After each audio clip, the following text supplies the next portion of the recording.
அனைவருக்குமே வணக்கம்.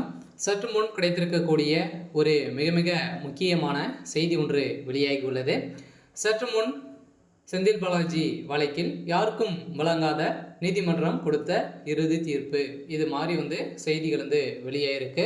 ஸோ சமீப காலத்திலேருந்து திமுகவில் பார்த்தீங்கன்னா, திமுகவுடைய அமைச்சராக இருந்த செந்தில் பாலாஜி அவர்கள்லாம் பார்த்தீங்கன்னா வசமாக சிக்கிக்கொண்டார் இல்லையா? ஸோ இந்திய வரலாற்றிலேயே முதல் முறையாக பார்த்தீங்கன்னா செந்தில் பாலாஜி அவர்கள்லாம் பார்த்தீங்கன்னா டாஸ்மாக் உடைய நிறுவனத்தில் மெகா ஊழல் ஸோ இதில் நடந்திருக்கு அப்படின்ற மாதிரி தகவல் வெளியிருந்துச்சு. இந்த நிலையில் அமலாக்கத்துறை அதிரடியாக சோதனைகள் ஸோ நடத்தியிருந்தாங்க. இந்த சோதனை அடிப்படையில் 1000 கோடிக்கு மேலே மெகா ஊழல் தகுந்த ஆதாரத்தோடு பார்த்தீங்கன்னா சமன் செய்திருந்த நிலையில் இப்போ பார்த்தீங்கன்னா அதிரடியாக செந்தில் பாலாஜி அவருடைய கதை ஒட்டுமொத்தமாக முடியக்கூடிய விதமாக தான் இப்போ நீதிமன்றம் இவருடைய வழக்கில் தீர்ப்பு வழங்கியிருக்காங்க. சொல்ல கட்டாயமாக பார்த்தீங்கன்னா இப்போ அதிரடியாக தமிழகத்தில் பெரும் அதிர்ச்சியை அளிச்சிருக்கு இல்லையா? ஸோ அனைவருக்குமே தெரியும், செந்தில் பாலாஜி அவர்களும் அதே மாதிரி பொன்முடி அவர்களும் இருவருமே பார்த்தீங்கன்னா திமுகவுடைய அமைச்சர்களே ஸோ நீக்கப்பட்டிருக்கக்கூடிய நிலையில் இப்போ அதிரடியாக செந்தில் பாலாஜியுடைய வழக்கில் இப்போ புதிய திருப்பமாக தான் பார்த்தீங்கன்னா ஸோ நடந்திருக்கு.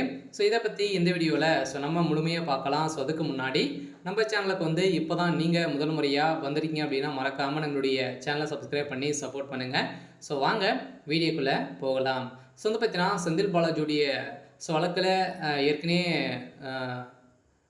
செந்தில் பாலாஜி அவர்கள் சட்டத்துக்கு விரோதமான பண பரிமாற்ற வழக்கிலும் ஸோ அதே மாதிரி பார்த்தீங்கன்னா வேலை வாங்கி தருவதாக பண மோசடி செஞ்சிருக்காரு அப்படின்ற மாதிரி இவர் மீது நிறைய புகார்கள் அதிமுக ஆட்சி காலத்தில் இருக்கும்போதே பார்த்தீங்கன்னா இவர் இருந்திருந்த நிலையில் இப்போ செந்தில் பாலாஜி அவர்கள் 1.5 வருட காலமாகவே புழல் சிறை இருந்த நிலையில் திடீர்னு 3 நாட்களை வெளியில் வந்த 3 நாட்களிலும் பார்த்தீங்கன்னா அமைச்சராக பொறுப்பேற்றது ஒரு மிகப்பெரிய கேள்வியாக இருந்தாலுமே இப்போ அமைச்சராகி இப்போ இந்த தகுந்த எவிடன்ஸ் எல்லாம் பார்த்தீங்கன்னா முழுமையாக அளித்த காரணத்தின் அடிப்படையில் இப்போ நீதிமன்றம் பார்த்தீங்கன்னா அவருக்கு 2 ஆப்ஷன்கள் கொடுத்துருந்தாங்க.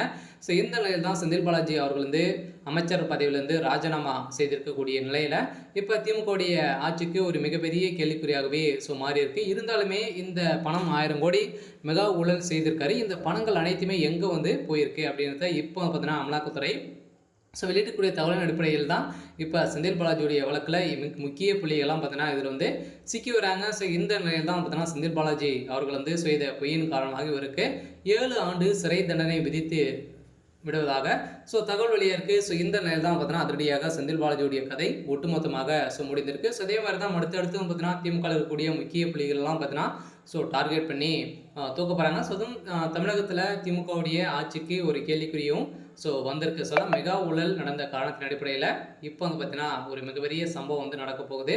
சரி, ஓகே. ஸோ இன்னைக்கான அப்டேட் இதுதான். ஸோ மறக்காமல் நம்மளுடைய சேனலை சப்ஸ்கிரைப் பண்ணி சப்போர்ட் பண்ணுங்கள். தேங்க்யூ.